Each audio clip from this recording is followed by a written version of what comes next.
I'm Rachel Platt, the Director of Community Engagement here at the Fraser History Museum with curator Amanda Breedy.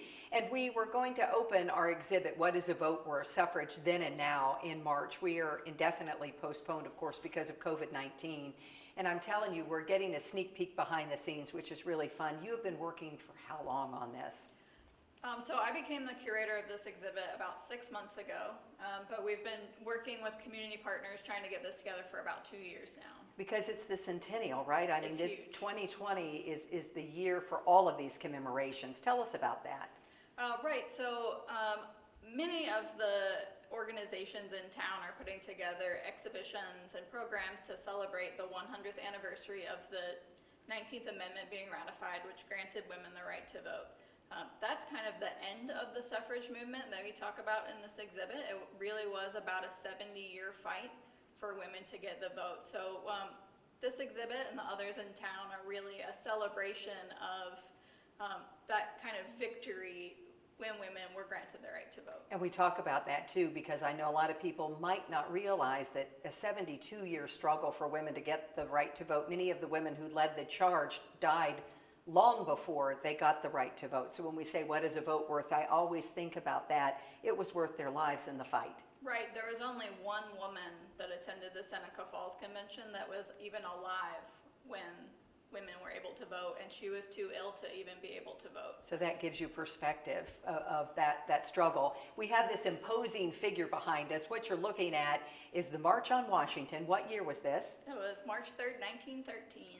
And I'll tell you what, who is this? Because I must admit, and I don't know about you, but I have really learned so much about such strong and valiant women in doing this. Women I hadn't heard of before. Embarrassed to say it, but we're finding that we didn't know a lot of these women.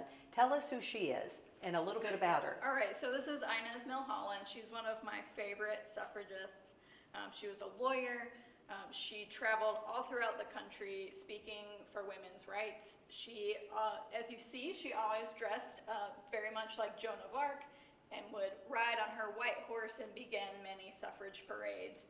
So I really like her because I think of going back to that time, like how many powerful women figures did you see at that time? Right. It must have been totally empowering for women to see this warrior This women image. leading out parades of women. So I just really love her because she gave women that powerful figure to admire. As we said, kind of leading the charge on that. But a tragic story though, right? I mean, she died at such a young age. Right, she fought so hard for suffrage and traveled so much, she basically died of exhaustion in her early 30s. I mean, that's crazy when you think about that. Relentless in her efforts to get women the right to vote and just equity for other people.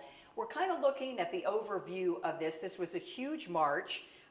The president at the time, let's give a little bit of historic perspective. Okay, so this march, it was the Women's Suffrage Procession. It was based around the inauguration of President Woodrow Wilson.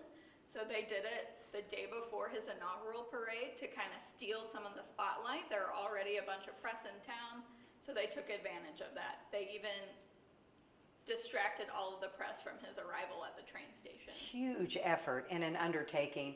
You know, we've heard so many different things with African-American women. There was a divide at times between many white women and African-American women and how that split happened with getting the right to vote. We had always heard that African-American women were not allowed to march up front. But there's some new research now that's been uncovered? Yeah, so some scholars have recently uncovered some documentation that states that the African-American women actually were able to march with their state delegates, and with the collegiate women had the Delta sorority marched with the college women.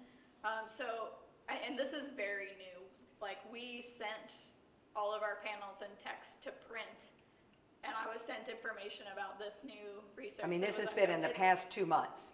It was in the past 2 weeks. 2 weeks. So and then Stephen, he's behind camera for us. If you can pan over, because there's an African-American woman right there with the flag. We're just showing some of the different women we see help us to win the vote. This was really a tumultuous time, and this parade was organized by a woman named Alice Paul, correct? Right. And then there's a book written, Mr. President, How Long Must We Wait? Because that was really the battle cry then, correct, for suffrage? Right, yeah. So people actually, the first time people picketed at the White House were the suffragists standing outside with their presidents addressing Woodrow Wilson, asking him how long they'll have to wait for the vote. And we want to let people know that Tina Cassidy has written a book on that. And if all goes according to plan and we're out of this with all this COVID-19, she will be here in August, because this is all about Alice Paul and that movement with Woodrow Wilson. This has just been great. Have you been surprised how much you've learned about women?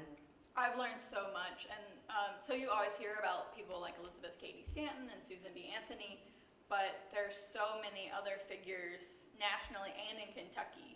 And so that's something that is really exciting about this exhibit, is that we're going to be able to feature profiles of around 150 different women that were involved in the suffrage movement. So some of these hidden figures are going to be coming to light, and we're also telling some of that tough history. We are not shying away from that at all, because it really was the true history of what happened. Right, it was a very divisive time. So the suffrage movement was happening at the same time as the Civil War. So there were a lot of racial issues that happened, and a lot of divides that happened in the suffrage movement because of race. Yeah, we promise you're going to learn something, and I know Ines Milhollin is probably one of the names you've learned. My mom's name is Ines, and when I see that, I see strength, so I'm saying it's part of the name of Ines. Thank you so much, just teaching us all of this history. Really appreciate it. I'm Rachel Platt, seeing you virtually for now, but hope to see you in person real soon.